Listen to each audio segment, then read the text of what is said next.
13 November Awami লীগের Dhaka lockdown প্রতিরোধে গোপালগঞ্জ জেলায় নেওয়া হয়েছে ব্যাপক নিরাপত্তা ব্যবস্থা। শহরের গুরুত্বপূর্ণ জায়গায় মোতায়েন করা হয়েছে পুলিশ। আমরা এখন যুক্ত হচ্ছে এই ব্যাপারে বিস্তারিত জানতে আমাদের সহকর্মী সজীব বিশ্বাসের সাথে গোপালগঞ্জ শহর থেকে। সজীব, আগামীকাল অর্থাৎ 13 নভেম্বরের লকডাউন উপলক্ষে গোপালগঞ্জ জেলায় বিশেষ ব্যবস্থা নেওয়া হয়েছে। কি ধরনের নিরাপত্তা ব্যবস্থা আপনি দেখতে পাচ্ছেন? পুলিশ আপনাদেরকে কিছু জানিয়েছে কিনা আগামীকালের ব্যাপারে?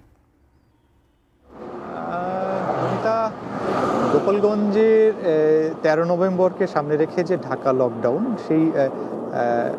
সেই ব্যাপারে কিন্তু গোপালগঞ্জের ব্যাপক নিরাপত্তা নেওয়া হয়েছে এবং আমি এই মুহূর্তে রয়েছি গোপালগঞ্জের ঢাকা খুলনা মহাসড়কের গোপীনাথপুরে। আপনি আমার পেছনে দেখতে পাচ্ছেন, আমি ঢাকা খুলনা মহাসড়কের উপরে দাঁড়িয়ে রয়েছে এবং যান চলাচল কিন্তু সকাল থেকেই স্বাভাবিক রয়েছে এবং এখন পর্যন্ত কিন্তু কোনো অপ্রীতিকর বা এমন কোনো ঘটনা ঘটেনি।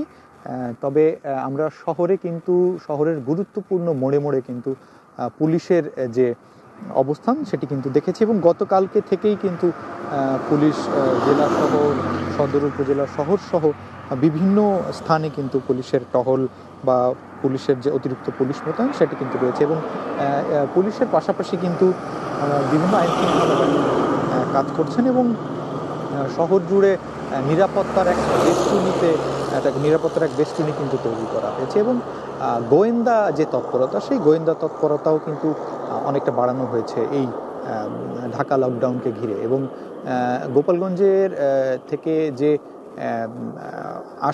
পার্শ্ববর্তী যে সকল জেলা রয়েছে সেই পার্শ্ববর্তী জেলা থেকেও কিন্তু অতিরিক্ত পুলিশ গোপালগঞ্জে আনা হয়েছে, যাতে কোনো ঘটনা বা তুচ্ছ ঘটনা বা কোনো অপ্রীতিকর ঘটনা যাতে দুষ্কৃতিকারীরা না ঘটাতে পারে।